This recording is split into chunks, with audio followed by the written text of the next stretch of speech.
Welcome back to Limitless Nerd. I'm your host, and we are here for another new episode. I am so happy to have Chris from Nerd Squadron with me today. Chris, thank you for being here. How's it going, man? Everything's going great, man. Just happy to be here, and I've been looking forward to this all week. So, second you asked, I was like, "Oh yeah, let's bring back some Rebel Scum talk again." I appreciate that. Well, before we talk about Rebel Scum Con, which we definitely are going to, I kind of start all of these just to kind of figure out because it's different for everybody. Obviously, where did your Star Wars journey Man, I knew you were start? gonna ask me. What I knew you were gonna what ask me this question. what got you into it? Where did your what's your Star Wars origin story? I just got into it last year. No, I'm kidding. No, all right, this is different, and anyone I've told this story to have like that's the most different story I've ever heard in my life. I'm ready for it. Disneyland, Uh-huh. 19, oh, 91, maybe 90, somewhere around that area, was riding Star Tours for the first time when I was a kid. Yes. And it's so strange because I remember watching it and something about Vader looked so familiar to me. Couldn't figure it out. And I was like, this is so cool. What is this? What is this? And I asked my brother. He goes, oh, it's Star Wars. I'm like, what is that? He goes, I don't know.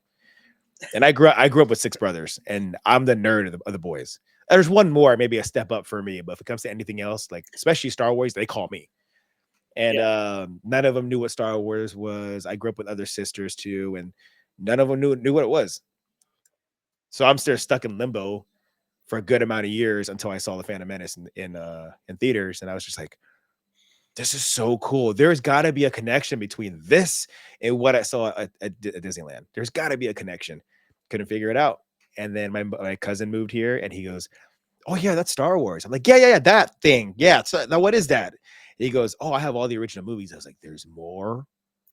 He goes, "Yeah." So then I saw A New Hope, Empire, Return of the Jedi, and then a couple of years later, we saw Attack of the Clones in theaters, and we saw The Revenge of the Sith. And I was like, "Oh, game over for me." Like that was where everything Yeah. started, and it was so weird to know that everything started for me at Disneyland. So, although I get motion sick very easily, when I jump on that ride, I'm like, I am gonna hate my life for the next like 8 minutes. But it's so worth it because we're getting a new Yeah. scene or anything like that. So yeah, it's everything started from Star Tours. And I wish I got Dude. the little, you know how Star Tours now sell the ship that you use in Star Tours? Oh, don't tell me you have it because I couldn't even get it. Oh, Talking about this one? yep. Conversation's over. Interview is over. You guys have a I'm so jealous. I want Have you one seen so bad.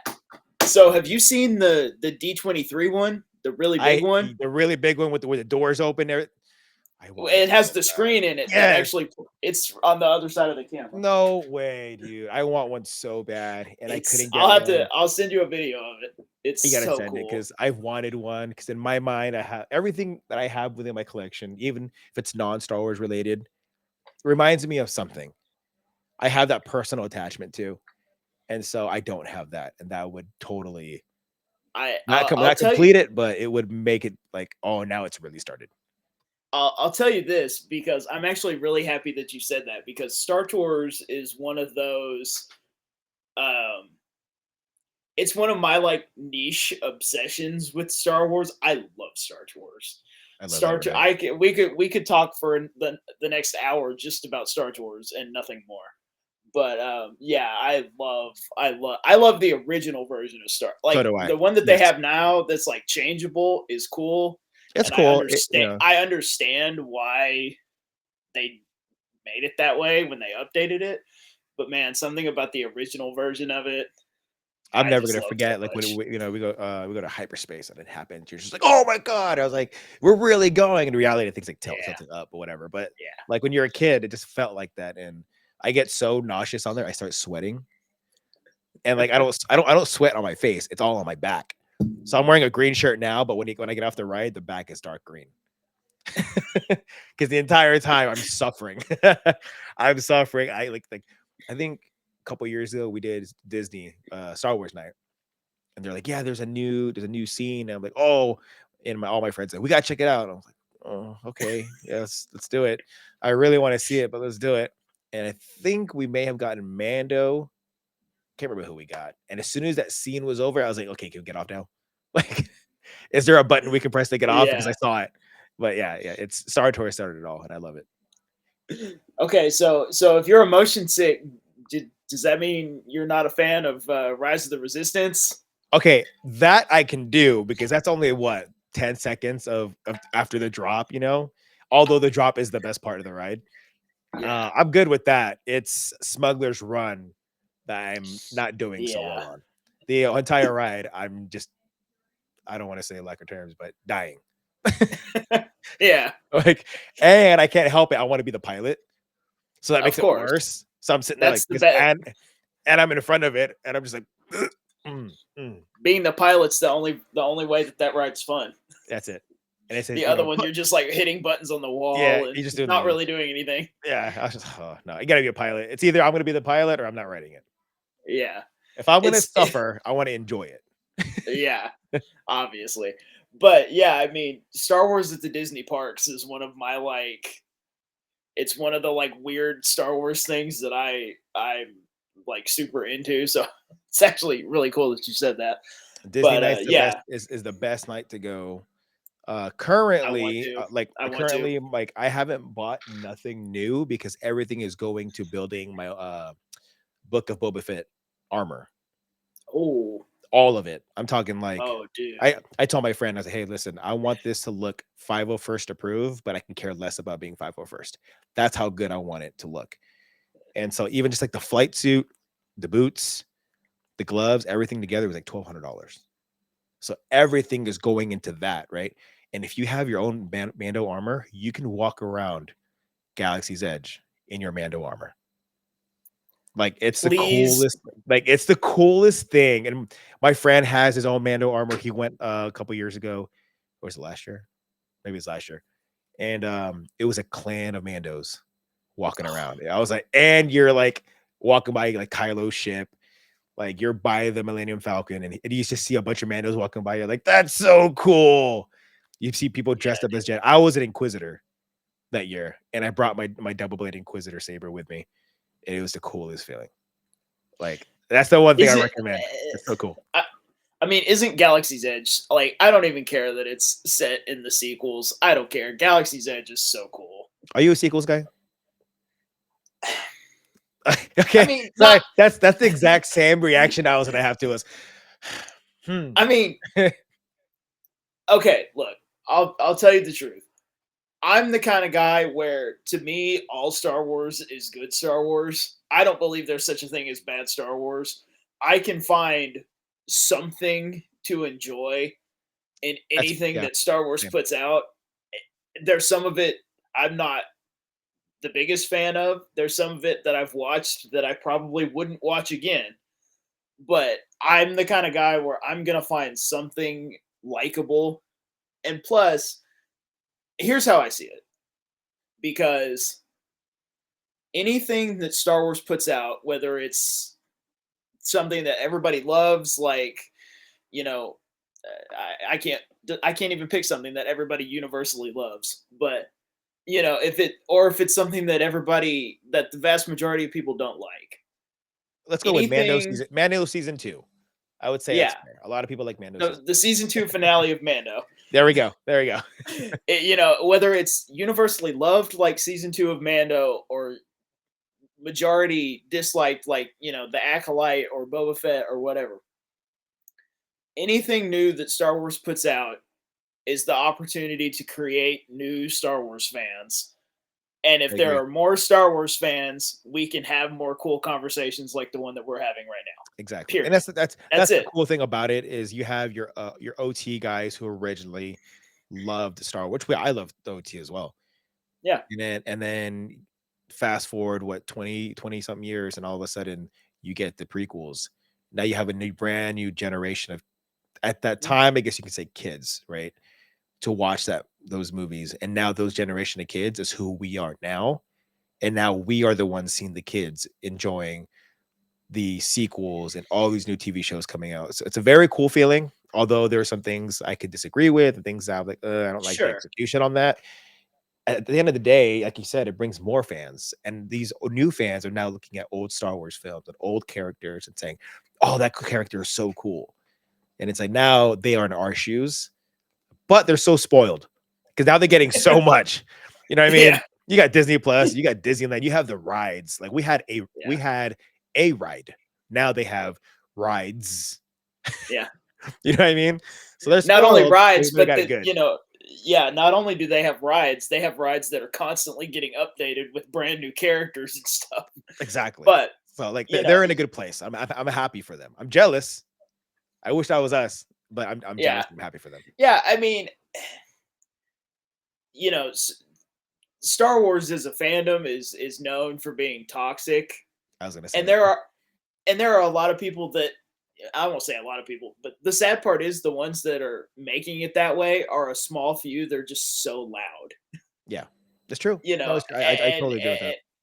and it's just I've never understood it, and I don't want to sit here and just be overwhelmingly positive because there is Star Wars stuff that I am not a huge fan of. I won't lie, but like, they're the people that are like, you have if you don't love the original, if the original trilogy is not your favorite, you're wrong. If Luke Skywalker or whoever is not your favorite character, you're not a real you're not a real fan. Like I've never And understood that. he's not my favorite character either. He's not mine He's either. not But mine. I'm So like, it's like it's not true. It's I've heard people say Jar Jar Binks is my favorite. I'm like, really? That's different. But then I remember when I was a kid, I was like, he is funny though. yeah, You know what I mean? Like, so it's I, kind of like when you see a funny character, it's like he becomes one of your favorites. So it's I don't blame anyone. I don't see anyone the way as if like he's like a certain character that nobody likes.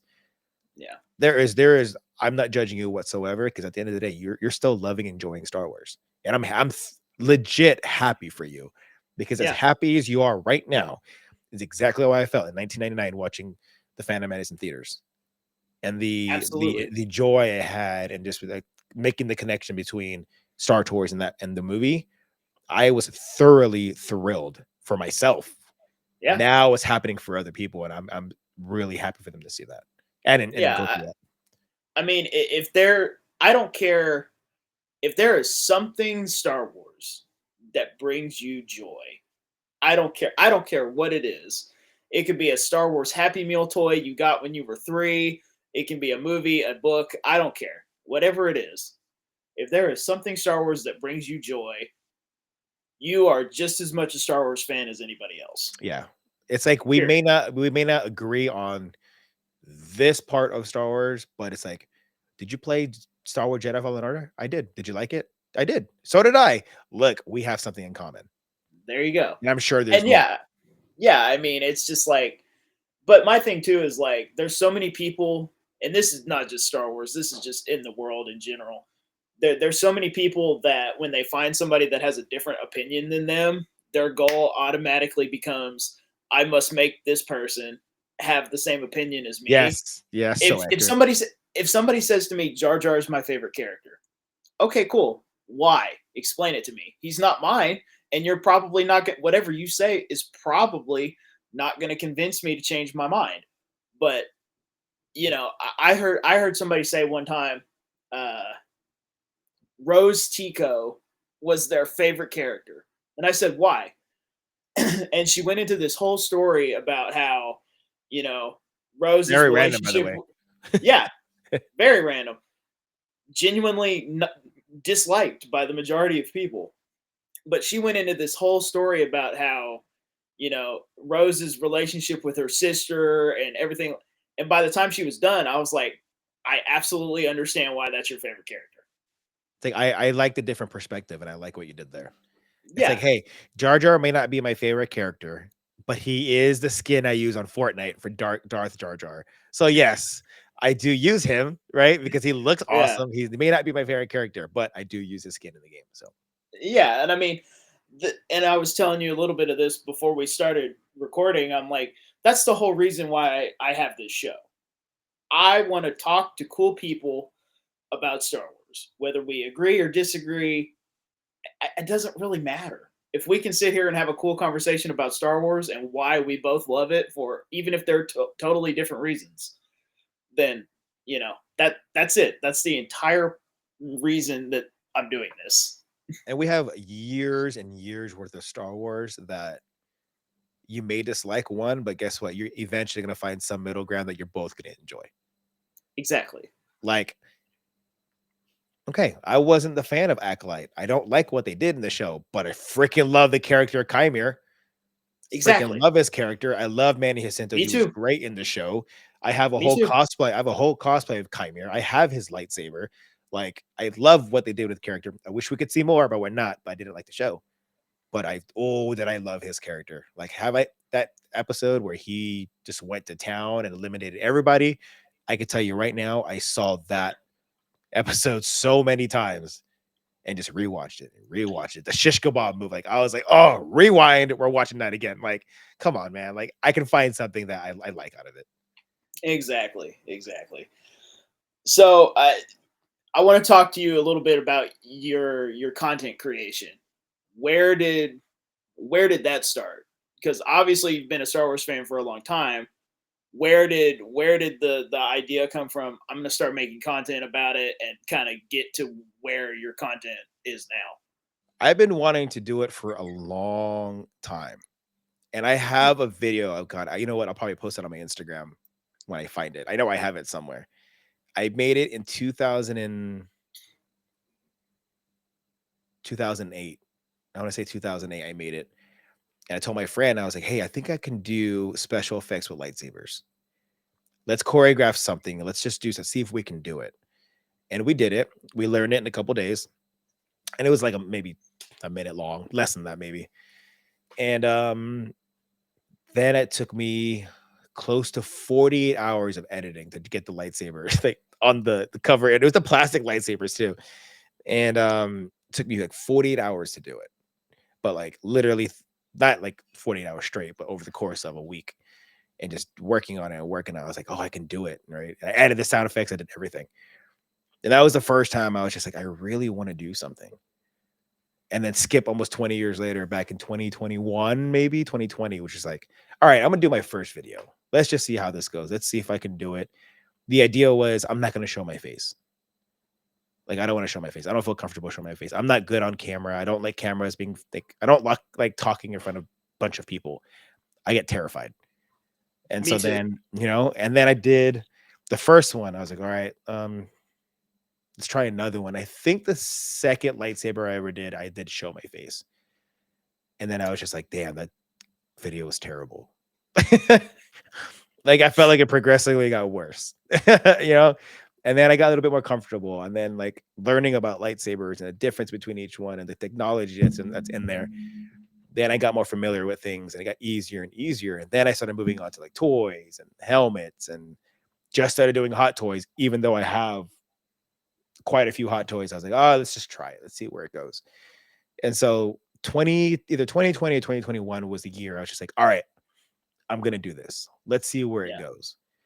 And although like the channel is not huge, damn, did I get a bunch of really cool friends out of it. Yeah. Like that's the one that's the best part about it, and nothing beats it. Yeah. Like, do you get And that's perks out where of I'm it? at. Like, yeah, like do you Yeah. get perks out of it? Yeah, here and there.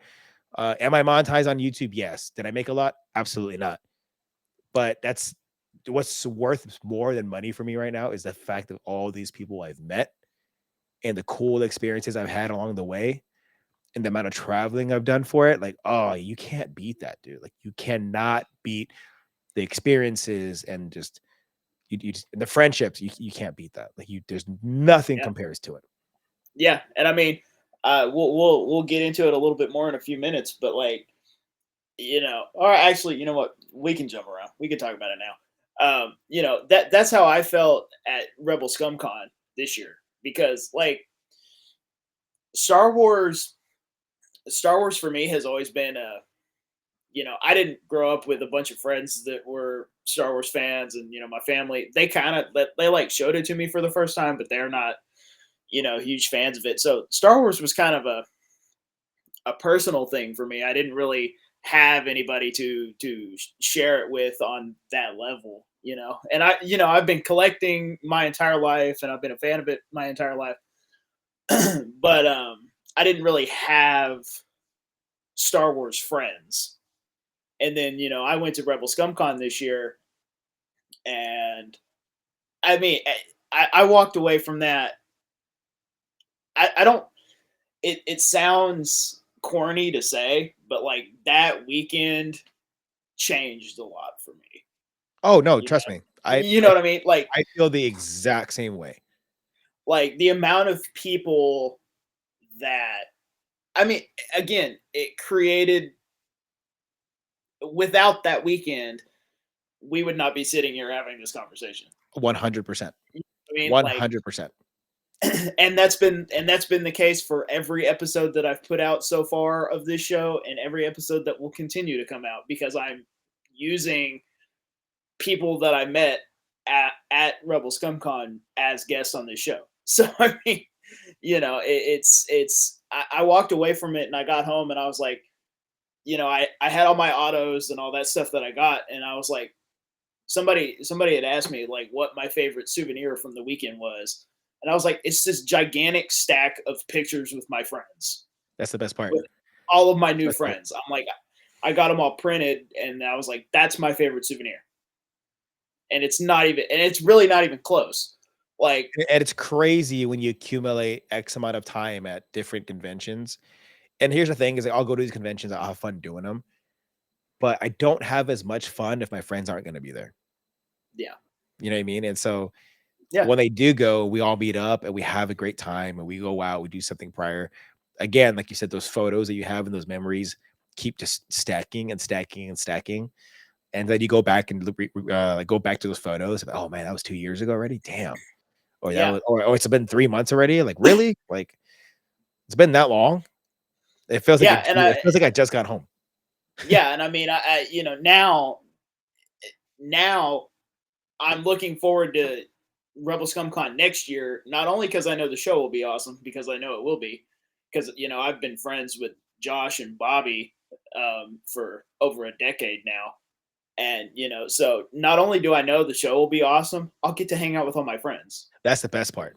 You know, That's the and I best. and I And you start messaging each other like, "Hey, are you going?" "Yeah, I'm going." "Yes." yeah, And you start putting like a mental note in your head. Okay, this person's going. This person's going. This person. Yeah, it's yeah, worth it. That's gonna be worth going.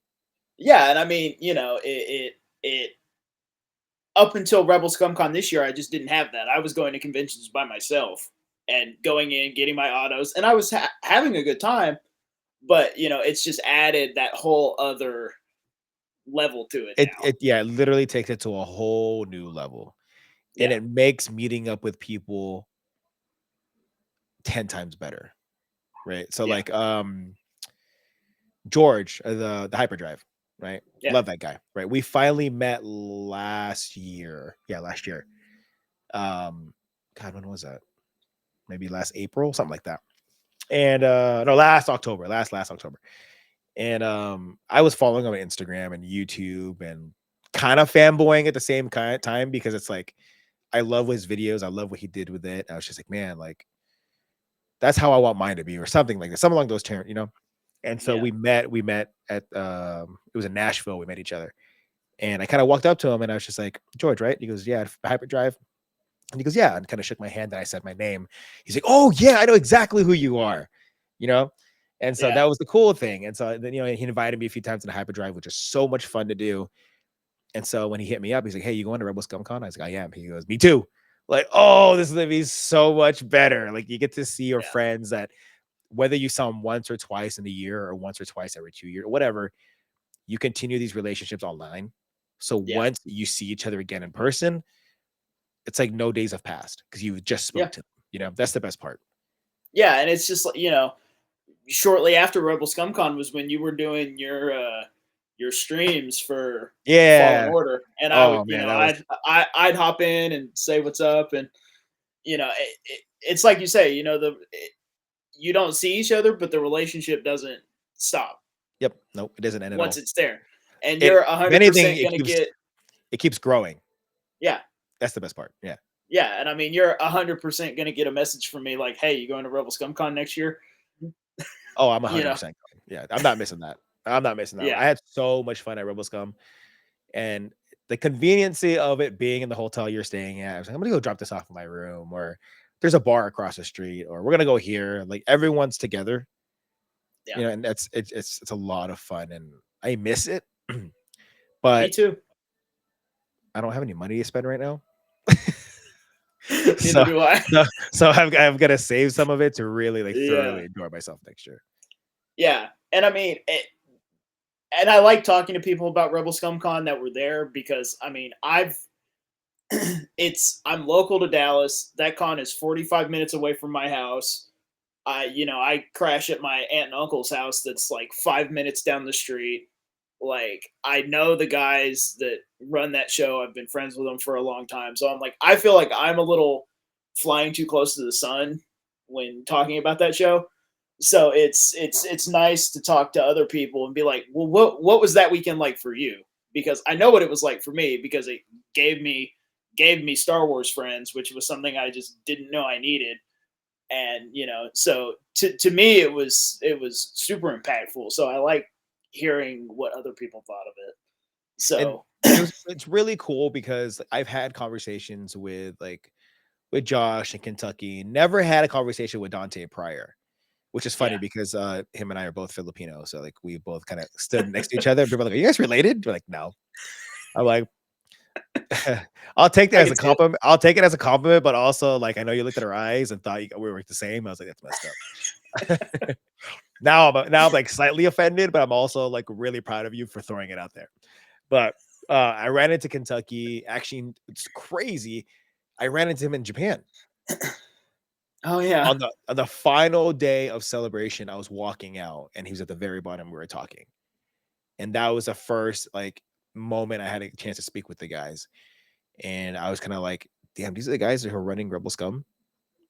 Because I didn't go the first year, I couldn't make it. My buddy made Elvis, the bro DeLorean, he made it out there. He's yeah, like, "Bro, you've got to go. You got to go." He's like, I think it's gonna be something really cool. And I was like, I'll try and go. And so the opportunity to talk to Kentucky and Japan, I was just like, he's a really cool dude. What are the other guys like now? You know? yeah, And so having the opportunity to talk to them at Rebel Scum and getting to know them, and I was just like, man, like you guys aren't just guys putting together a show. You guys are also friends now, obviously, but also fans.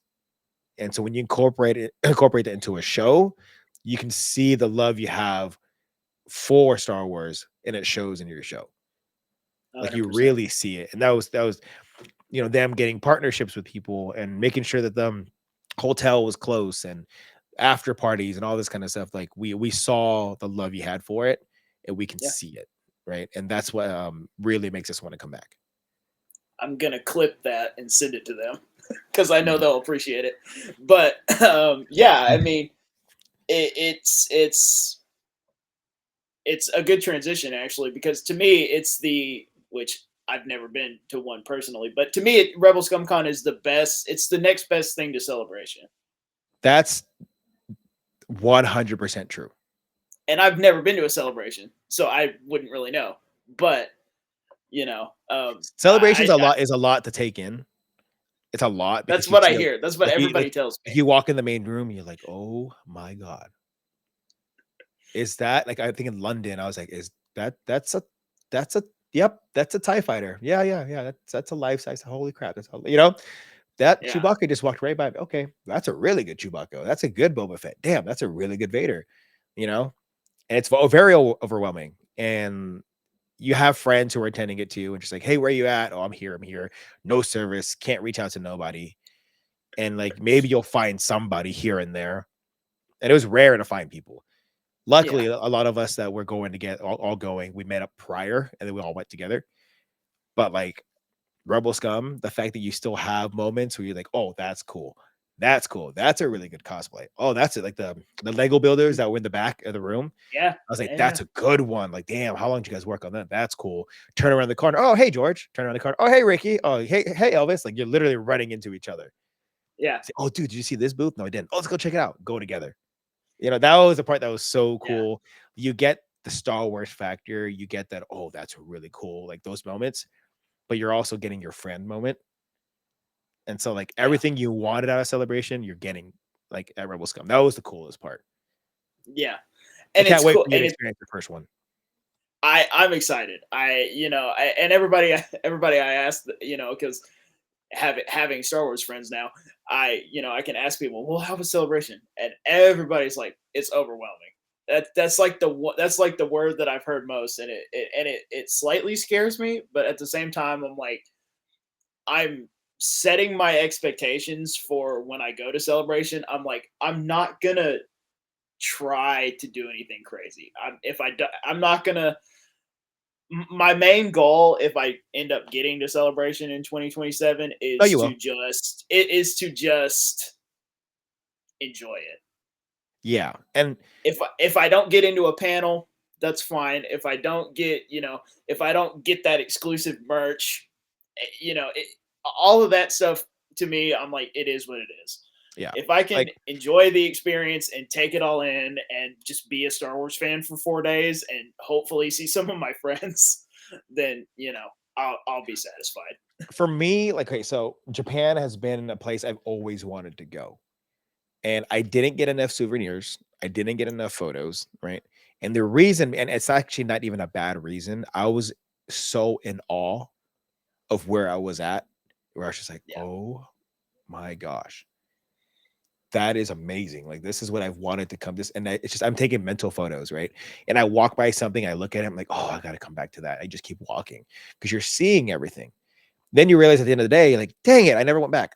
I missed it. the day's You over know? now. Yeah, And yeah, yeah, exactly. And that's what happens at a celebration is like you pass by something you see, you're so in awe that, like, for instance, like when you try to do a vlog at it, like, and luckily, luckily I learned halfway through my trip was the whole time my first half in Japan, I was so in awe, I missed everything, didn't buy enough stuff. But when I was at a celebration, I kept telling myself, you're here to record also, like focus, focus, focus, like focus, focus. Like, wow, that's a really good anime. Like focus, yeah, focus, like focus, like. And so I had yeah, to keep telling myself that. And I wish I actually recorded more. And then I realized at the end of like the first day celebration, I was like, I didn't take enough photos of myself. yeah, Like I missed those opportunities. yeah, So it's one of those things like you try to balance it all out, but when you're at celebration, you're so in awe of something, you just forget, you just bleed black out. yeah. You black I out and just you're in another room like, "How did I get here?" Yeah, Because I was the idea of vlogging at Celebration has not even occurred to me. It's just not. oh, I'm dude. like, it's not even. It's not even like. I didn't even vlog Star Wars, Celebration in London because I was in awe the entire time. Yeah, It was me and my girlfriend and meeting up with our friends, and we were there, and it wasn't until no bullshit, the final day, I was like, I didn't record one thing. it's like I'm here to work, Like, I didn't and I like, haven't worked at all. I record, like, B-roll stuff, like, some cool things that I Yeah, saw, and I realized at the moment, I was like, I didn't do one vlog the entire time we were here. Oh my god, and I'm, like, carrying my camera in my hand, so then I finally filmed one thing, and all it was a recap video. That's it. yeah, Oh, I was so yeah, mad at myself.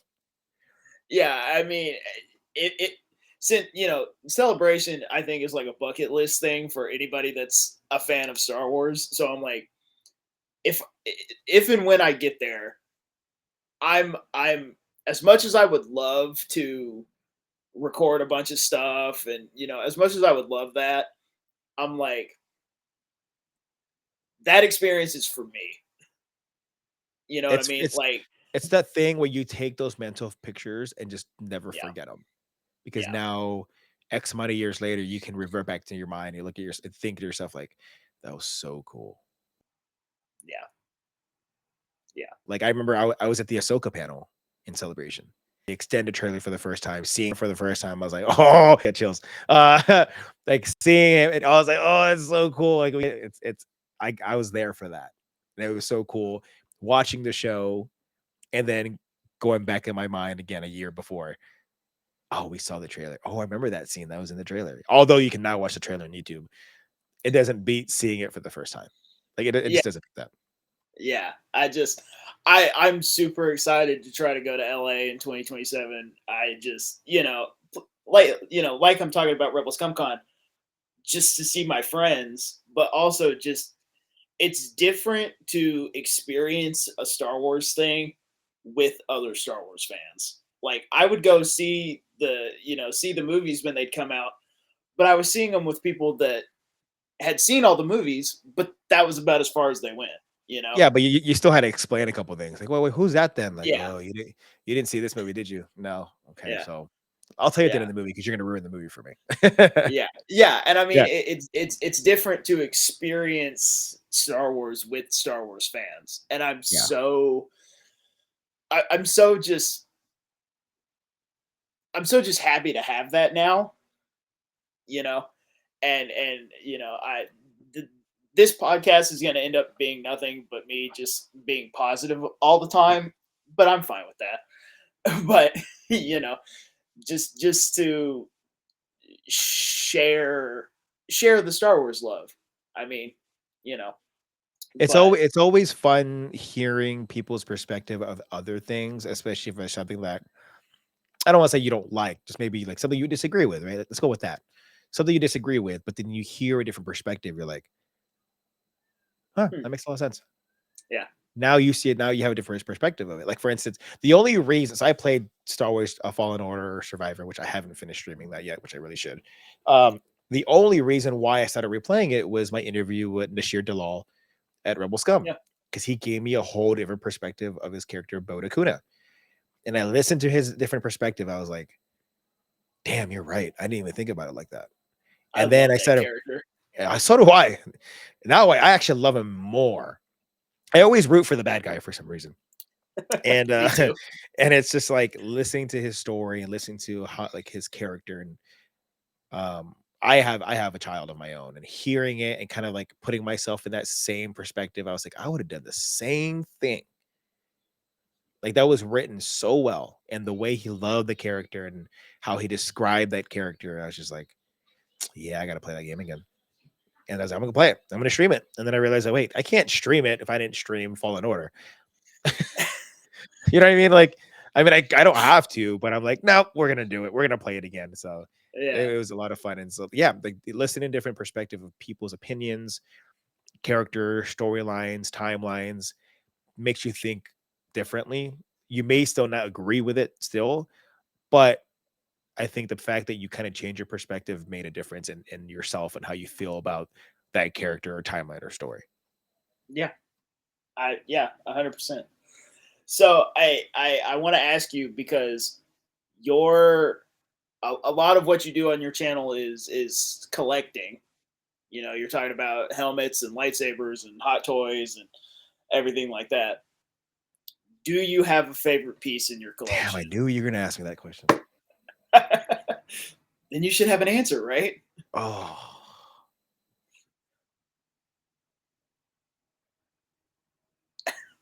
Oh no, that's okay.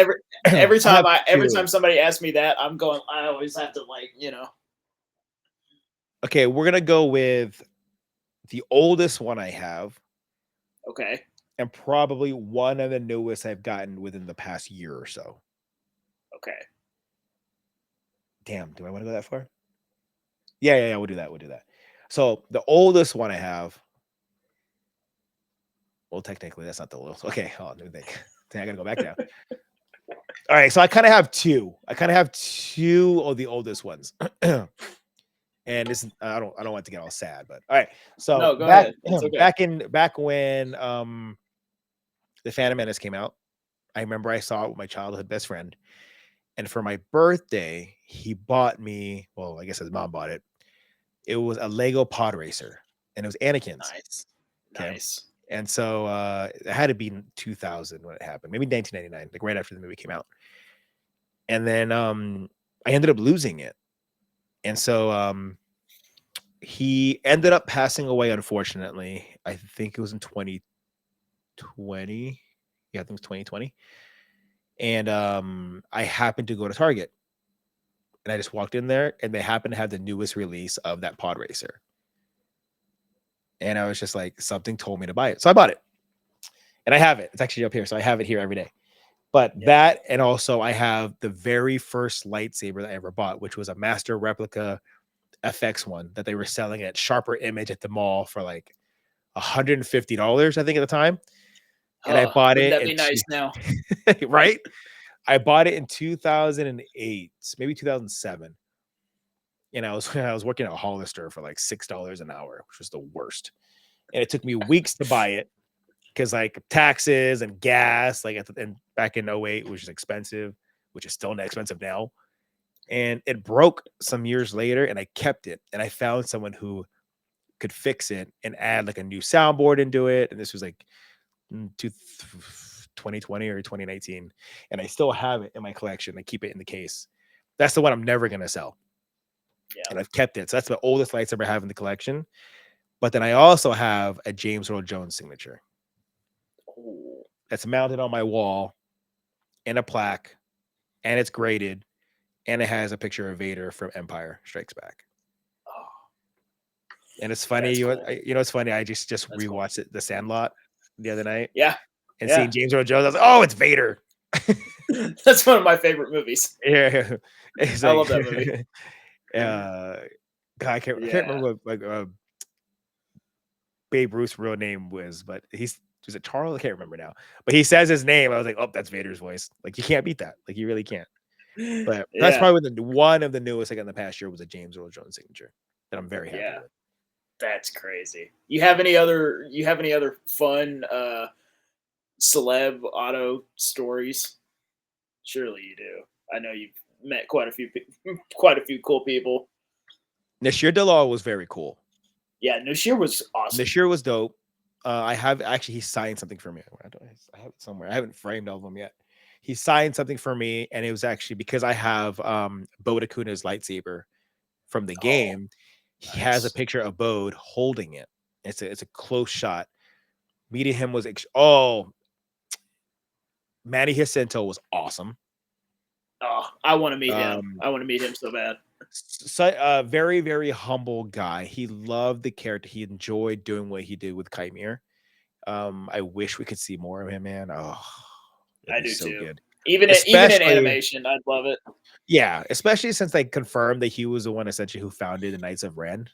He's the first one, and I'm like, and now we're never gonna see it. Like, oh, breaks my heart. No, we're not gonna see it. But also, I love Boba Fett. I didn't love the Book of Boba Fett, but I love aspects of it. I love that armor, which is why I'm building that specific armor. And growing up, I spent a lot of time in Hawaii with friends and family there. I have family who still live there now to this day. And the culture there is amazing. Like, spending your childhood there is second to none. And meeting Tamora Morrison and how he was as his character, and he's Maori, and Maori is Polynesian, and there's a lot of Maori people in Hawaii. So spending time with him at Celebration and kind of like talking about it with him was so cool. I was just like, it feels like I'm back on the island. Yeah. And we're conversating, he's signing stuff or whatever. And that same day, I was getting a photo with him. So got the signature, he signed my stuff for me. I left, and I was like, that was a cool experience. I felt like being back on the island, just talking to him. And then going for the photo op, walking in, and he looks at me, he goes, how's it? Welcome back. I was like, oh, dude, like, yes. Like, he remembered, and it was just so cool. And he's, it's very, very cool experience being Tamora Morrison. That's one of those guys I tell everybody, if you don't like him for Boba, like him for Jango. Especially if you're a prequels fan. Like, meet him because he is Jango also. So he was very, very cool. Yeah, he was super cool. I met him at Fan Expo last year.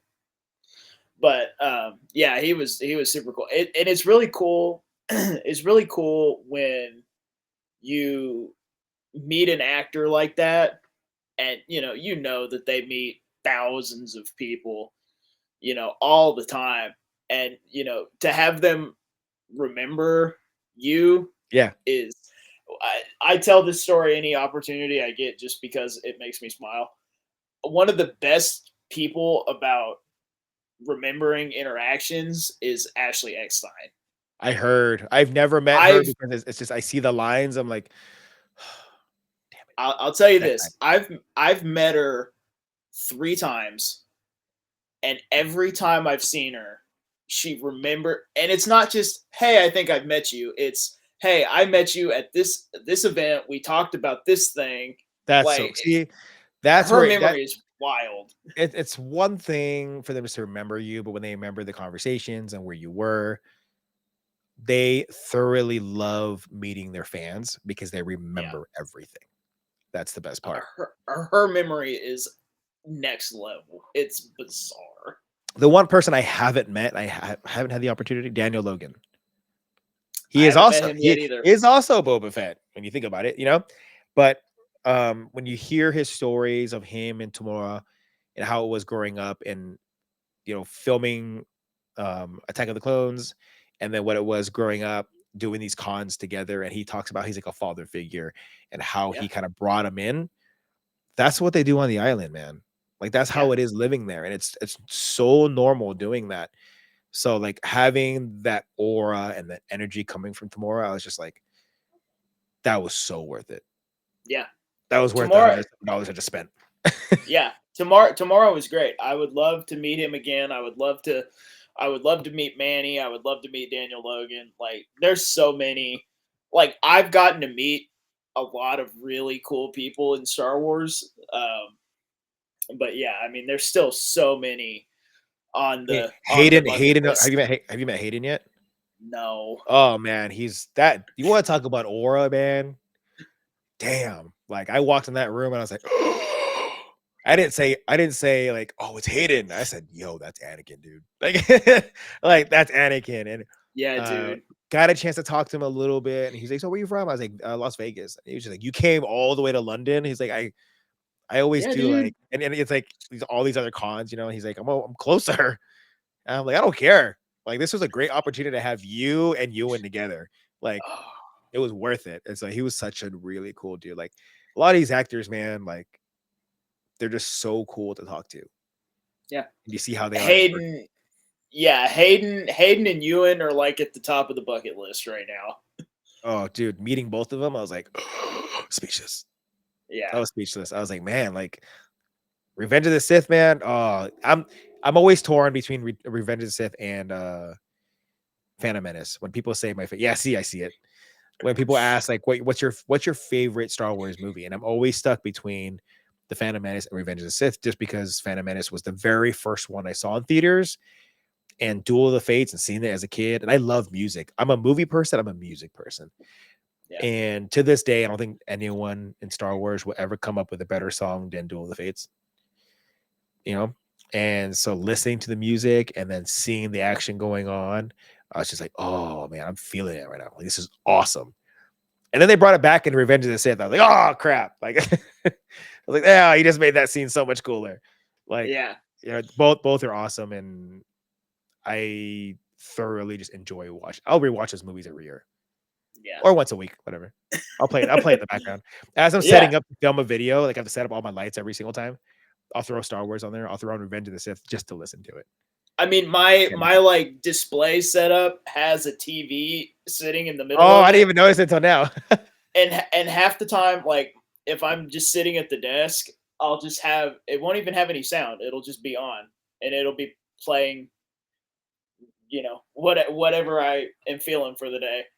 But Or yeah, like and I mean, when you get something brand new, like let's say it's like a figure, and happens to be like it's like a Mando season 2 figure. Like, oh, I was like, I'm about to open it. Let me throw on put Mando season 2 season. really quickly. Yep. Because you're trying to open something, but at the same time, like you're Yeah. opening what's on screen right now. So like, yeah, I'm gonna do Yeah. that right now. I do it all the time. Yeah. So your collection is really awesome. Is there a bucket list item for your collection that you don't have? Something I'm that you've working on just that. It's my Boba armor. I'm working on it. I'm working on getting built right now. It's just costing a lot of freaking money. And it's just like I was talking to myself, like, how am I gonna store this thing? And my friend goes, well, just put it in a crate. Like, I'm like, no, that's a crate. That's what I'm putting it in when I'm traveling with it. And so I'm gotta gonna get a mannequin. I'm 100% getting a mannequin. Just like in Boba Fett, the way it was like sitting and the gauntlets were on the sides. That's exactly how, and I know exactly where I'm gonna put it. But that's So what yeah. okay, so here's my question: is it gonna be ready by Rebel Scum Con? Yeah, it better. It better be. It Okay. should. The things that's taking the longest Let me think. Actually, I'm not doing the jetpack, not yet. That's going to be the most expensive part, but also the biggest part. So that means traveling with it. I'm like, yeah, I'm not going to travel with it, but everything else will be done. And most people start with the armor first or start with the helmet first. Nope, I started with the weapons first. Got to start I got, somewhere. got the EE3. I got his sidearm done. Getting the gauntlets refinished. I finished the tubes already that will go from the gauntlets. I did those Yeah, myself. yeah. So like all that's done. I'm just waiting for the opportunity for everything to be here. Okay, then it is officially going on the list of things to do at Rebel Scum Con is to take a picture with you in your armor. Oh, dude. I already That told is myself, and that's the one thing I told myself was like, how am I gonna vlog this thing if I'm gonna go in armor? I was like, how am I gonna do this? I was like, all right, so I have to dedicate X amount of time to do that. But I'm excited for it. I'm very excited yeah, about it. And I have things added to it that you won't be able to see. But let's put it this way: you won't be able to see it, but you'll be able to hear it. perfect. But put it that way. That's all So I that's need. the one. That's all I That's need to. All I need that's to one know. thing I'm looking forward to. All I need to know. That's I didn't need to know anything else other than that. So you kind of you kind of mentioned already, but I have some rapid fire questions. You kind of already mentioned your favorite Star Wars movie, but you said either Phantom Menace or Revenge of the Sith. Yeah. So I assume you grew up. Well, obviously, you grew up in the prequel era, which I did too, and I'm convinced that unless you were there in 77, I'm convinced that growing up in the prequel era was the best era to grow up as a Star Wars fan. And I uh, I agree and disagree with it only for two reasons. And I think one thing was Hayden talked about it in the making of Obi-Wan was when they made it, it was just blue screen. There was Yeah, no you had to use your imagination. But yeah, now with the technology they have now, whether you're shooting on set or you're doing out somewhere else, you can see everything around you, which makes it look really cool. But like even now to this day, I'll watch the prequels and and not the prequels, the OT, and I'm like, oh, that's so great. But damn, those effects look terrible. For the time, I guarantee you they looked awesome. Because I can go back right now and watch an old movie when I was a kid, and I remember watching something that looks so good. And now as I'm older, I'm like, wow, that looks terrible. But but that was the era yeah, of when you got to see Star Wars in full effect, and you got to see the pod racers go for the first time. Wasn't the pod racers the very first all CGI scene filmed in movie history? yeah, yeah, Okay, so we got to see that. yeah, We got to see the first purple lightsaber. We got to see the story behind Boba and Jango Fett. We didn't see a lot of it, but we got to understand where Boba came from. yeah, So although there were some things people didn't like about the prequels, it added on to the stories of what we understand now in the OT. yeah, Like in the 100%. OT, we saw Boba, like who is he? He said what, 3 lines maybe or 2 lines Yeah, in not much. Empire, and I don't Yeah, think he said anything in Return of the Jedi. Although he looked really cool, it's like who is he? We don't know anything. yeah, And then yeah, we see him in the prequels, like, okay, that's Boba. Okay, that makes more sense. And where he get the armor from, and the idea of being this bounty hunter, this makes a lot of sense. yeah, And so I agree with you with 99.9% of everything you said. But when it came to special effects, like uh then and now with the blue screen, like, oh, that must have been a pain in the butt. But now being able to see things, like, oh man, like even the lightsabers itself, like we saw a double-bladed lightsaber. Come on, like yeah, like we yeah, saw Maul do his thing. We saw Ray Park do his thing, and the acrobats, and just yeah, you win. Yep, definitely 100%. We grew up in a much better time with Star Wars. yeah. I mean, and I mean, yes, obviously the special effects are so much better. I actually had Marty Matulis on, and he was one of the pirates in Skeleton Crew, and we spent like 45 minutes just talking about the volume that they shoot in, and he just like went total nerd on that. But Can you imagine seeing that in person? Like for us, oh I yeah, I I I would I would need a new pair of pants. me too, Like I say, all right, do you me want to see too. Tatooine? It's like, you want to go to Tatooine? I sure do want to go to Tatooine. Let's go to Tatooine. They show Hits us. a hits a button. And Yeah, let's say it rotates with the motion of where you're standing. I'm like, oh, it's Tatooine. Like this is so cool. Like yeah, dude. oh, I couldn't imagine having the opportunity to do that. I was talking to Marty, and I'm just imagining him in his alien pirate costume, like behind the control table. Like, what's that do? What's that do? And but yeah, I mean, but as far as like the prequel era, I mean, as far as the merchandising goes and the video games that were coming out at that time, and it was just such a cool time. We had the Clone Wars back then, and yeah, I'm convinced that unless you were there when the original trilogy came out, which I think anybody would agree that was probably the best time. But Well, and there's also this, after like, that, you don't see this. Actually, I had a conversation with my girlfriend about this the other day. You don't see this anymore because they no longer do it. All these videos of you look at back in 1977 of Star Wars, and there's videos of people in line, right, waiting to go watch it, right? And then now, you can watch it on Disney Plus. You go to the movies any time of day. You go watch it, right? Were you there at midnight the night it came out when everybody and their mom had lightsabers in their pocket in their hands and people were in robes and it's 11:54 p.m. You have 6 minutes to go. You have the popcorn in your hand. everybody's going like this. Yeah. And then all of a sudden you hear the music, you see the scroll, you look at the time, it's 12:01 in the morning, and you're there at midnight on release night. Yeah. For a prequel movie. Like, yeah. They don't do those anymore. And I guess I understand why, but nothing takes away from that moment of driving home or trying to get home at 2:30 at the time. I was a kid. So I was like taking the city bus at 2:30 in the morning to get home after watching Star Wars. Like, yeah. You're not going to beat that. Like, that was the coolest moment.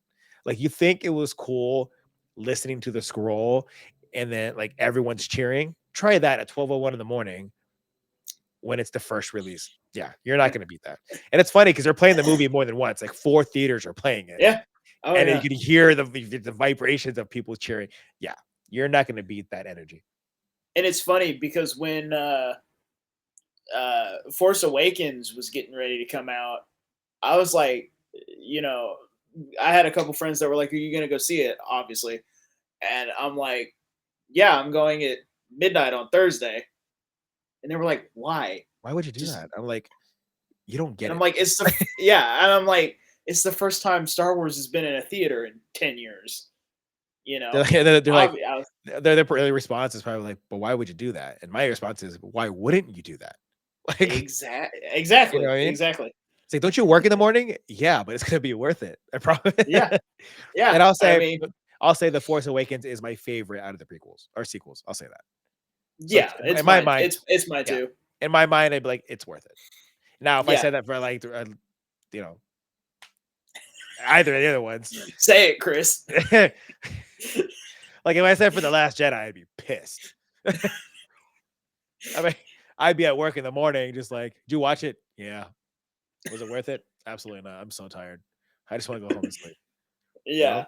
But then, And like, I mean, for the Force Awakens, I'm sitting there like, oh, that was so weird. I was actually not that bad. You're at work thinking to yourself, like, can't wait to see it again because this part was cool. But then he took his helmet off, and now I'm pissed. Like, then you're trying to tell yourself like why you didn't like it, but then like you enjoyed it. Yeah, it was cool. So, what do you have a favorite of the shows, either animated or the stuff that's come out on Disney Plus? Oh, that's a good one too. I mean, you're not going to beat Clone Wars, especially season 4 to 7. 4 to 7, you're not going to beat. You're really not. There's no comparison. Yeah. Rebels is awesome, especially when Ahsoka fights Vader again. Like, you're not going to beat that. 100%. Listen, a lot of people didn't like Obi-Wan, but I thoroughly enjoyed Obi-Wan. There were aspects of part of it. I was just like, okay, we didn't need that.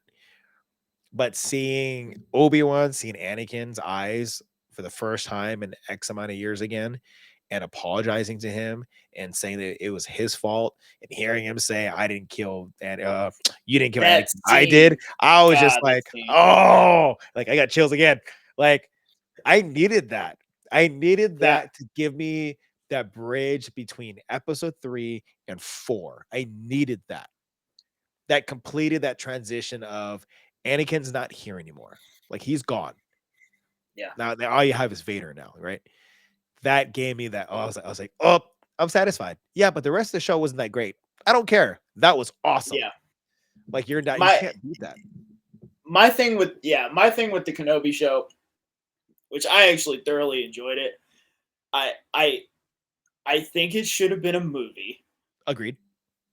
100%. but but and even if and I actually think young Leia was excellent. Yeah, she definitely had the Um, same characteristics as Leia. She killed it. yeah, but if nothing else worked, I think it did exactly what it needed to do for Ewan as Obi-Wan and Hayden as Anakin slash Vader.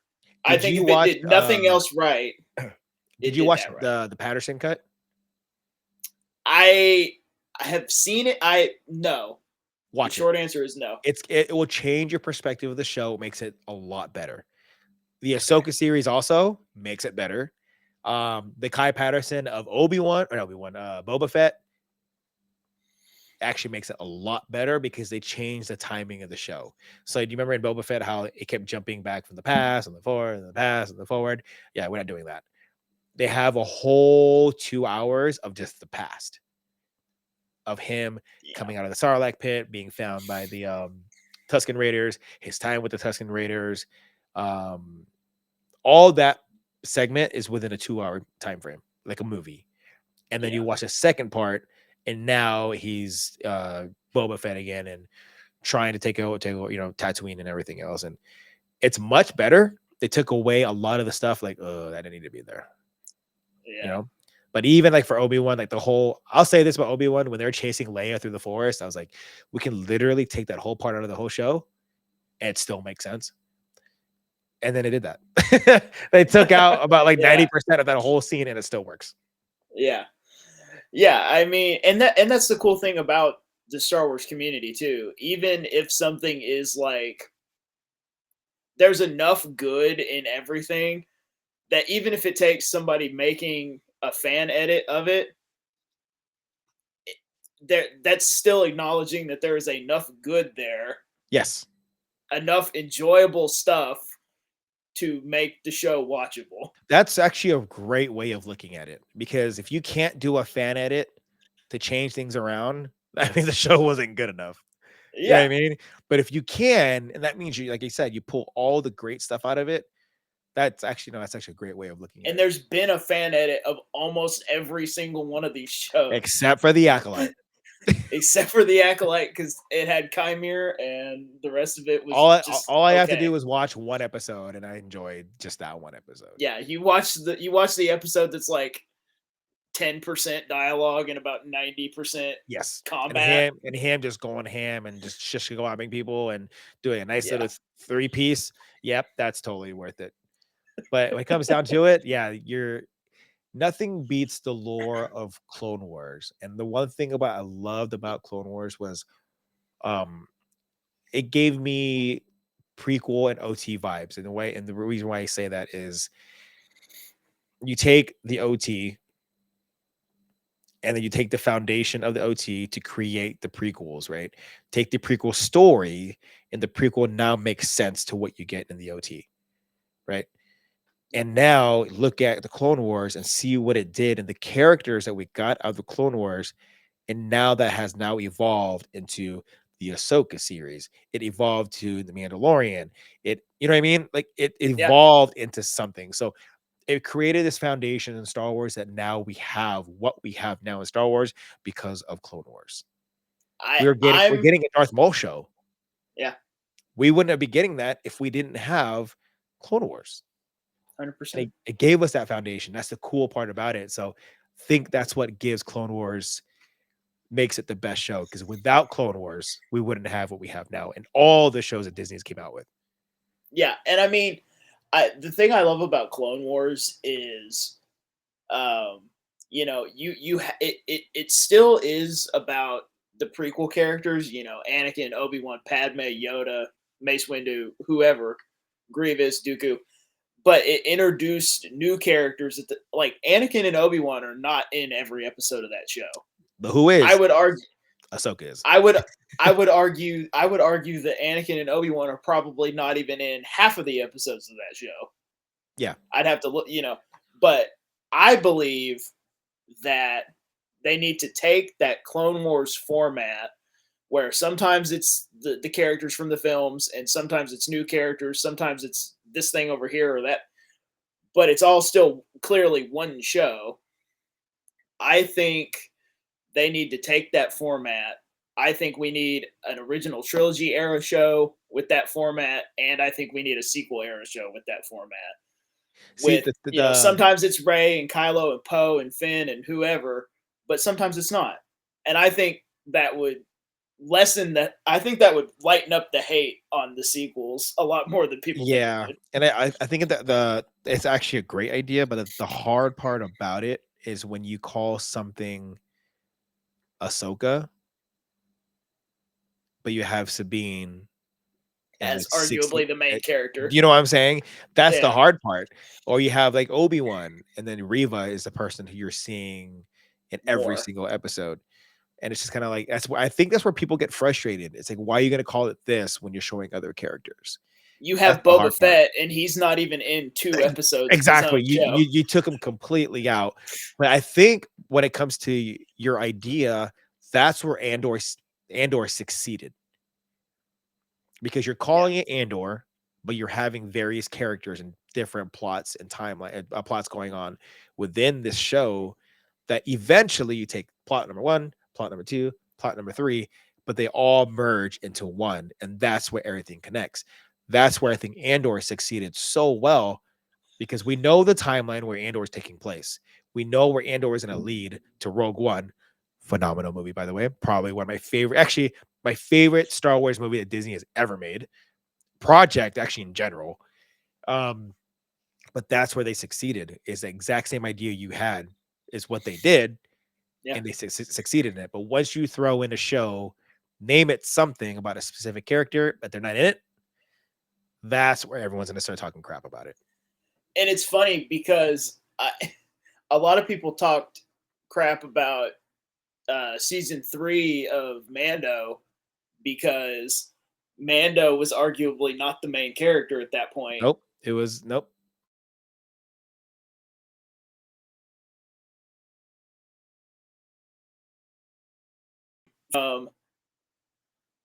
The Mandalorian to the Mandalorians and just put an S on the end. Yeah. Where that way it could be about, and then you don't even have to have a separate Boba Fett show. Just make Boba Fett a season of the Mandalorians. Exactly. Yeah, just have them pop in here and there. That's it. Yeah, I mean, don't.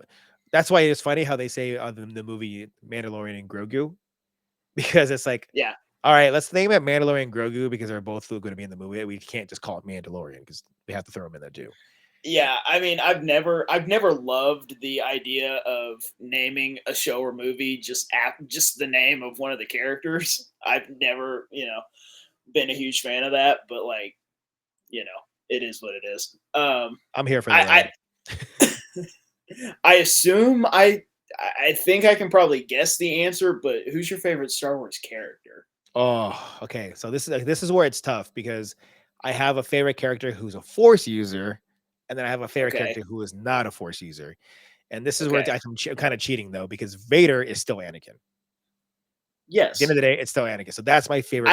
Within that. I don't care. I don't care what that Empire Magazine 50 best characters list says. Oh, I saw that. It was like two separate. Listed them as no, it's the same person.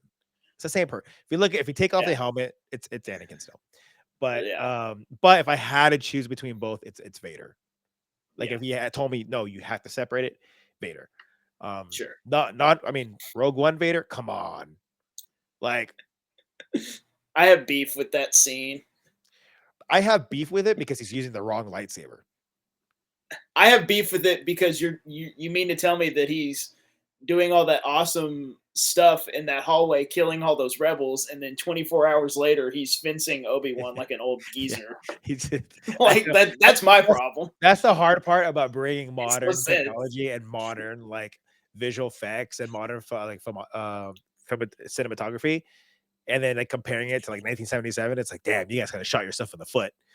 Yeah, it But he's makes also no he's sense. also using the wrong lightsaber, and it pisses me off. Makes me In so Rogue mad. One, Yes, which one's he using? he's using technically uh Empire Strikes Back, but with different wires that were I've connected to never it. noticed. I've Yeah, never noticed that. yeah, I hate it so much. It makes me really mad. Oh, that's gonna bother me now. Yeah. So Thanks, ba- Chris. so basically the one okay, this is what really makes me mad. The one that he uses in Obi-Wan is the one he Uh, uses in A New Hope. as he Makes should sense, be. right? Well, it should Yeah. be. But then he's using a different one in Rogue One that he technically uses the style of it in Empire. They got the whole thing wrong. Oh, see, thanks, Chris, because now that's I'm never gonna Yeah. be able to watch that scene again. I'm gonna send you photos of it. You're like, that is it's so basically, I'm sure you know this too. Vader's lightsaber is built from a flash gun, the Yeah, MPP flash gun, right? So the flash gun, when it comes to A New Hope and Empire, is the same flash gun, same handle, except they're changing the number of grips.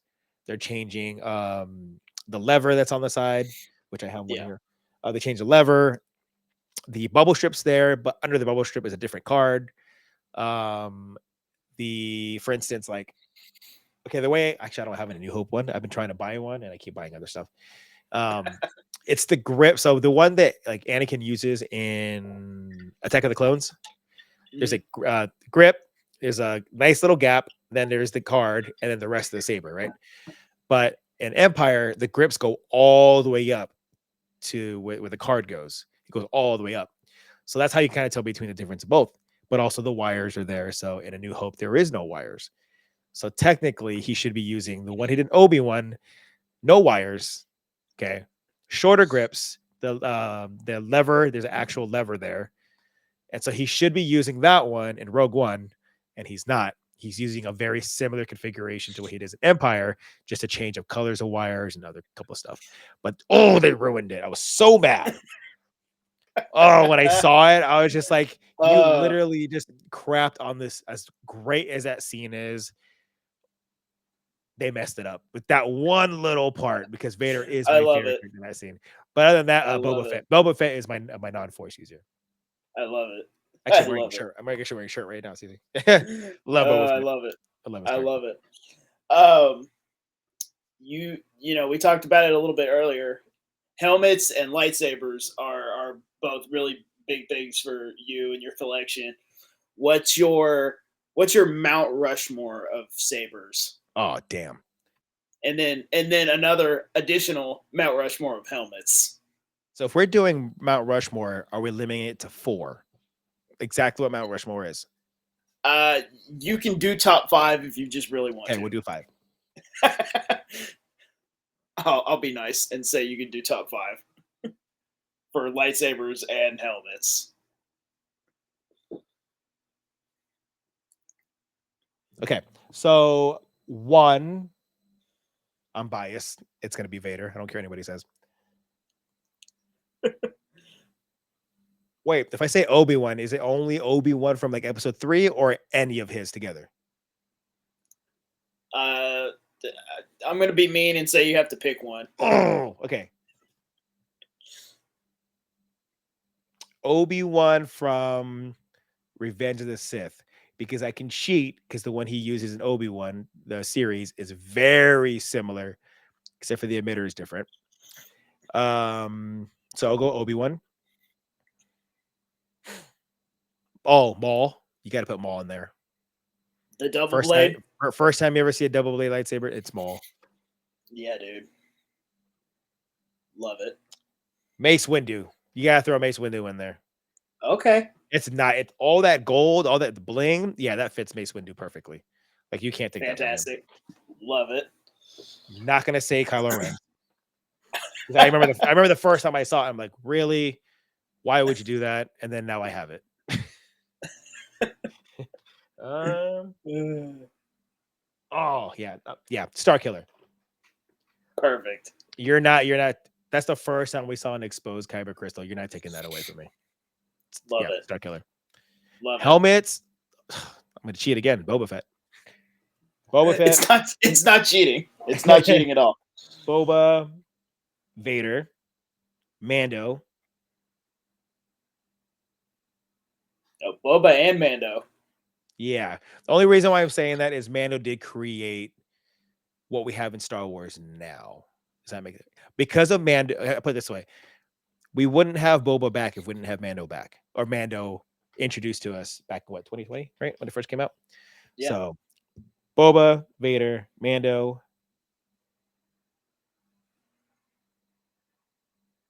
You know who I really like? That Inquisitor from Tales of the Jedi. Oh yeah. Yeah. They said it was a sixth brother for forever, and then now they changed it. I have his over here. Do you really? I I didn't even do. know. Yeah, my friend, Where, my Elvis made it for me. Okay, I was gonna say where. I was gonna say where did you get that? yeah, Elvis made it for me, and I have Okay. LEDs in his eye in the eyes too, so I have that. Oh, I'm gonna need a picture of Oh, I feel like I'm missing somebody. I want to say Kymir so bad, but I'm trying not to. that. I'm trying really hard His helmet's cool. because it's cool looking. I give up. Yep, Chimera. Yeah. At first, when I first saw it, I thought it was really ugly, but then like having it like in It my grew hands, I on was like, me. Yeah. I was just like, that's awesome. Yeah, I'm not taking that away It, from myself. That's too cool. yeah. When I first saw it too, I was like, man, the weird like smile looking thing. I didn't like it at first, but the more I Yeah. looked at it, the more it grew on me. Everyone was calling it Smilo Ren.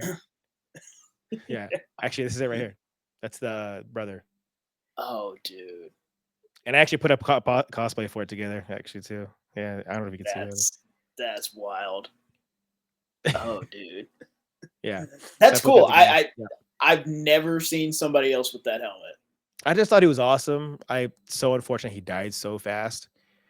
But his like I said, I always go for the bad guys. But his dialogue was so good. Like like the fear he instilled on these people. That sounds so bad. Yeah. Talk about a toxic trait. I'm The always gonna root fear for the on bad these guy. on these Yeah. for these Like innocent people. like that guy was like fearing for his life he was gonna die, and then I'm sitting there like, yes, go for it. Like, yep. Then he died. I was like, oh, damn it. And what's the other Inquisitor from Ahsoka? Marok. Oh, Maroc. Like he was cool. I was like, oh, he's cool, and then turned into smoke. I was like, well, there goes that. Yeah. That got ruined for me. You talk about Ahsoka. What is because we actually have quite a few Star Wars projects announced. What's the project you're looking forward to most? Does it have to be announced? No. Because we know there's an Heir to the Empire coming out. Well, I mean that Like, Dave Filoni making like, a Mando you know what I verse mean? like Like, wrap yeah. up movie. That's Like, announced. it's I guess it's gonna be announced. Like That's announced. here's the only criteria I have of that movie is, and people are gonna say, oh, but you're piggybacking off of this. I don't care because it's gonna be awesome. It needs to be an Avenger style movie. Like 100%. like Endgame, when you hear on your left, and then everybody came out. Like, we need that. Yeah. I can't imagine I think you're gonna get it too. oh, I so hope so. Like Thrawn, which I love Thrawn in the show. Thrawn and Ahsoka, and then she's about to die, and all of a sudden, like you see these ships coming out of nowhere. You see, I'm calling it. I don't care what people call it now, but the Slave One flying in. Oh man, You got Boba and Fennec. You got Mando. you You have that's what I'm the crew of saying, man. the crew of the Ghost. Like you see everyone coming in. Like I just got goosebumps thinking about that again. Like, dude, like seeing all them and having a sequence. I don't care. I'm gonna say it, but like the Avengers, that you see a sequence like that, everyone coming together, fighting together. God, what is her name now? I knew her name from WWE, but she's Costco Reeves. Yeah. Like the moment where her and Boba didn't like each other, Mando season two, Yeah, yeah, yeah, yeah. two, but then you see them back to back fighting to get like, come on, man, like, oh, I really hope we get Gina Carano to come back. I know she just settled, but please, can we get a cameo of something? IG-12 is still alive too, right? Yeah. IG-12, like, come on, like, I with I'm so Grogu with in his you. pocket, like, Lita's sitting there, and then Grogu comes out and starts force pushing people out of the way, like, I mean, Bo-Katan, Boba, Fennec, Mando, pretty much Pat, Paz everybody from Vizsla, Rebels. Paz Yeah, Vizsla, everyone from Rebels is there. the Uh, armor. Yeah, can you imagine R2 and Chopper together? dude, I'm Like, with you, dude. like I'm there is with you. no other Star Wars project that gets me more hyped for that because we have that opportunity to see it. Like all I'm these with you, characters dude. together, Ezra and Sabine together. Come on, man. Like I'm 100% with you. As soon as they said, Dave Filoni was going to take all the shows that are in this kind of era of The Mandalorian and make a movie to wrap it all up, I was like, done.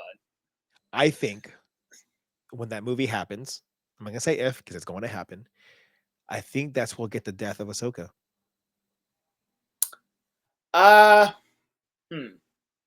Because think about it, she's gonna die eventually. She has to because we did hear Ashley Eckstein's voice as Ahsoka in The Rise of Skywalker. So there's got to be a major battle that occurs that she does unfortunately lose her life. I don't know. That's interesting because I also have a theory that she doesn't make it off of Peridia. That's another, yeah, yeah. I mean, that's another one too. But then you'd I need like don't a secret think season 3. I don't think her and I don't think Balin make it off Peridia. I don't think so. I think Balin, I yeah, think I think they are the new daughter and son and no, stay on well, Peridia. isn't oh my gosh, I just had a brain fart. I don't want to look at the name because I have it here. I'm cheating. Sam Witwer. I'm cheating now. Oh yeah, yeah. He's supposed to be playing the new son of Mortis. I hope so. He Yeah, voiced it in Clone Wars. yep, they said he's supposed to be playing the son of Mortis, and so he's going to be the I hope son. so. Is he supposed to be the son? Ahsoka's supposed to be the sister or the light. Yeah, yeah. And then I hope so. I'm excited. I mean, Yeah, dude. I'm excited for Ahsoka Ahsoka's season season 2. 2. I'm, Yeah, I'm man. very excited for it. Such a bummer that we're not getting Ray Stevenson when he passed Yeah. away. I was just like, bro, I just saw that celebration. Something about, I love saying this word aura because people, when you embrace a character so well, and your Yeah. aura like really resonated. You could feel like, oh my god, he looks scary. Like he plays a character. There's a moment in Ahsoka season 1 where he's in a lockup with Ahsoka, and he's having like a conversation with her, and his eyes and his like eyebrows literally go straight like this, and just the way the light is hitting his face, I'm like, yo, like he's for sure a character who's gonna be really, really strong, and he Yeah. embodied that character. So I'm really hoping, I forgot his name already, who's taking over. Oh, Rory McCann, Yeah, I think is they his showed it. name. They showed his picture at Celebration, and it was the first time we Yeah. got to see it. And I was like, he's got huge shoes to fill, and I know he knows that too. Yeah. And so Yeah. I think because he knows that, he's really gonna put everything into this character. Balin, Balin for sure, but also Shin. I mean, they're two of my favorite characters that Disney has made. They were both I really good together too. I love those characters, and we didn't get. I mean, Ahsoka is only like 8 episodes, so we Yeah, didn't get a ton of them. But I mean, they're both of them's performance. I mean, they were so. I was so into whenever they were on the screen. way I see it is, if you're not that many episodes, but you had a huge impact on the show or a huge impact on a fan, you did your job. 100%. Like what you came to do, you just know you accomplished it. 100%. Okay, this is a question. This is a question that I always ask, and it makes people think. And some people like Oh that, and crap. some people don't. So, hypothetical universe here: Disney slash Lucasfilm slash whoever comes to you and says, "Whatever you say in the next 30 seconds we are gonna do. Darth Vader show. Saying no is not an option. It can be a show, a movie, a comic, a book, a video game, a casting choice. Whatever you say, we're gonna do. Saying no is not an option. Darth Vader show. Okay. I want to see more Hayden. I want to see the moments of him after the events of episode 3. There's a book, I think it's The Rise of Lord Vader. I read it like some years ago. And they talk about how uncomfortable that suit is for him and how much pain he is in it. The reason why he has so much rage. God, see, that's so toxic. The rage part and the anger is so toxic. We got to see that, man. You, Chris. I know. Like we got to see that, man. And why was Maul so afraid of Vader? Why? I think we're going to see that in the Maul show. I think we'll get Maul versus Vader. Yeah, I think so too. I hope so. I want see, and that would make everything make more sense, and I think we'll get him. But I want to see a Vader show. Like I think we got a good amount of him in Obi-Wan, but not enough. I was talking to somebody about this the other day because I'm reading Master of Evil right now, and what I love about, because I thought when I bought that book that it was from Vader's perspective. It's not at all. It's from one of the Emperor's royal guards and how he sees Vader. That's actually really good. Yeah, see, and you can implement that into a show. And it's so interesting because it's like, he's talking about Vader and he's terrified. He's this big, scary looking guy that just appeared out of nowhere and is always with the Emperor. Yep. And they're like terrified of him. He doesn't talk. He doesn't. And I'm like, man, this is such a new, fresh perspective on Vader. And I haven't finished that book yet, but, it's just like seeing, because we have a decent amount of Vader out there, but it's interesting when they take a character that's so established and you get to see him from a totally different perspective. I want to see him somewhat humanized in ways. And when I say humanized, like I think somebody did like a fan thing of it, of Vader visiting Padme's grave. Yes, that would be awesome. Could you? I can't imagine seeing Vader invade Naboo, coming down, surrounded by stormtroopers until he gets to the grave and takes off his helmet, and now you see Hayden again with his burnt face. Like he did all, and it sounds really bad. It's like you know when you invade something, there's gonna be some casualties, which is very unfortunate. But like the amount of destruction that the Empire would do just to get to Naboo, because Naboo's gonna fight back. They're not gonna sit there like, oh no, they're gonna fight back. All that just for him to go to the grave.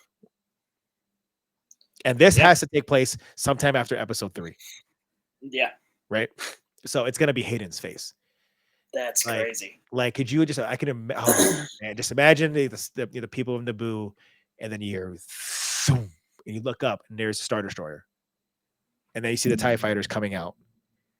Yeah, and then you hear the words from Rogue One: "Prepare a boarding party." You're prepared. You know what I mean? And you see him coming. Oh, or even in his TIE fighter. What? I don't care. But seeing is he standing on it like he does in Rebels? In Rebels, I was thinking that too. But just seeing him, and for that moment, taking off the helmet, and for that, and because we all knew about but Anakin, there was always that side of him that wasn't fully dark. There's that moment, that little spark in his eye where he's still Anakin. And in that moment, I can imagine his eyes, that yellowish red, slowly spinning, and you see blue kind of come in for a second. And then he goes right back to red. He throws the helmet back on, and you hear do, and he just walking away. Because for that 1 second, he let it slip in. Yeah. Yep. He was Anakin again for that one moment, right when his eyes got teary-eyed, and then boom, spin back to red, puts it back on, and he takes off. And it would be cool because we already have that scene. Something almost exactly like you're describing with him and Ahsoka, we have a scene like that with him and Obi-Wan. Yep. So to do the trifecta with Yeah. him and Padme, And the difference is, and then you put them all together. yeah, the difference is Ahsoka saw the right side, Obi-Wan sees the left side, and there's only Takes the one whole person thing. who he's willing to take his helmet off for. Other than that part with Luke, that don't count because he's about to die anyways. But but willingly, he's gonna take off his helmet because he wants to see her grave with his eyes. I See, love it. someone needs to make it, man. Like that would, I love it. like I love it. that would be my favorite episode in the entire show. Seeing that, I mean, come to fruition. yeah, and I mean, you say Ahsoka saw one side, Obi-Wan saw the other side, Padme gets the whole thing, and then I'm okay with saying Luke is the only other person at that moment that gets to see Anakin, not Vader. Yes, and it's interesting because you're saying you want to humanize Vader, and there were some so you had that whole thing of, oh, we need to make a Darth Vader show, but it needs to be like a rated R where he's just like slaughtering everything in his path. yeah. Let's do a rated R version, but then that one moment we're gonna go PG, just for that one moment. That's it. I love it. I love it. I love it. I want to see Vader at tip top shape. I want to see him in his prime.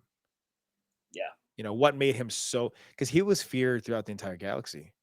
Yeah. Right. And if he was that feared, what did he do? Yeah. Why? What did he do that made people so scared? Like, he's here. Like, and I think in the Obi-Wan show, I think you got like a small taste of that. Like, when dragging that dude and just like, doing this. I was like, oh, well, yeah. Like when Obi-Wan's hiding and like looking through the window, and you see Vader walk around the corner for the first time. Like, I think you got a little taste of it. But I want the whole. We got a taste of it, but I want a buffet. Yeah. I want a 4 to 8 episode buffet of understanding more it is what he goes through when he goes back in the bacta tank, when he goes into his meditation room. Yeah. What it is that people fear him so much. And then just that one moment of him being human. I would be okay with that one scene being in the very, very end. The final scene in the show, and it's over. And it's because he's now Vader. He's no longer Anakin. He knows that. I love it. And like I said, I love the scene with Ahsoka, the scene with Obi-Wan. There's your scene with Padme, and then you have the scene in Jedi with Luke. And those are like the only 4 people that can which would make sense. Break the wall down. Exactly. It's gonna be his Padawan at the end of the day. It's gonna be his best friend. It's gonna be the love of his life, and it's gonna be his son. Yeah. And that's it. Because he didn't have much of a relationship with Leia anyways, which is unfortunate. But the only thing he had was that we saw was in A New Hope, calling her a traitor and telling her to take her away. You know what I mean? But the moment he knew Luke was his son and everything else that happened within the movies, it made more sense for it to be Luke. Yeah. I love that. I think that would be. I would greenlight that just for that one scene. I don't care what the rest of the show is. I would break out in a tear, like seeing that. Like, that's the moment where we see that he's still Anakin, and he still mourns for Padme. Yeah. But I think once he fully turns and he's fully Vader, I think he kind of forgets. Because obviously the darkness. And he needs Luke. He needs Luke to remind him. Yep, because I think there was a moment in not in a moment, him against Ahsoka, where he was kind of turning again and then went right back. But unfortunately, with Obi-Wan, there was so much anger that there was no moment he was turning. It was just a moment where he's like, "You broke my mask. Now I'm really pissed." But we did see Anakin again. But I think there's only a few people who really he was willing to turn for. And the only person that was really able to do it was going to be Luke. Yeah. I love that, dude. I think I'm totally on board with that. 100%. I'd be jumping up and down my couch the moment it happens. Yeah. I'd be on. So I'd save it on my phone and I'm recording. Yeah. I'd be on board with that for sure. All right. So before I kind of wrap it up, what is the future of Nerd Squadron? What is the Oh future man. for the content and the channel, and where do you want it to go? Well, What's going on? currently I have a backlog of stuff I have to get done, but I got super sick recently, so now we're good. Right now it's just constantly, keep on going with the content with the sabers and pushing out. I started a nice little segment when I was starting to show off my own personal collection. That was something I thoroughly really enjoyed because either A, it was something I was saving for, or something I've been really wanting to show. So for instance, like the Dagon Gera lightsaber. I bought it with my own money, obviously, but the installation and the electronics I did myself. And I was very happy with the way it came out. And so I was very happy about showing off my own personal stuff. Like a lot of us do review lightsabers for our favorite companies that we work with. But whenever they ask me to review something, it's something I want to review too. Like, they say, hey, do you want to review this? I'm like, yes, actually, I actually wanted to buy that one. And like, okay, we'll send it over. And that's something I thoroughly want for myself. It's not something I want to push to here, buy this, it does this. No, the only reason why I am reviewing it is because it's something I actually really wanted to do. But me giving a chance to interview something that's personal to myself is something I really enjoy doing. But now a lot of that got, pushed to the back because now I'm working on this armor. So that's definitely going to be a series of putting this armor together, everything I bought for it.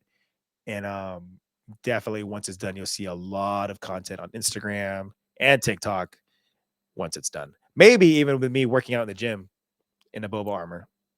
Possibly. We'll see. We'll see. I know somebody he did that with a Mando armor. Actually, he lives here in Vegas. And his name is Jason Props. Yeah, I have a Mando helmet of his. It's beautiful. But he did the full armor and he went to the gym and worked out in it. But I might ask him, hey, I'm gonna have to Google that. I'm gonna have to find it. I'll send it to you if I find it. And like, hey, you want to go to the gym together in armor and work out and get content for it? Stuff like Dude, that. to see Mando and Boba just walking into the gym and working out together. Go to the gym. Man, that would be fantastic. On the treadmill, just running.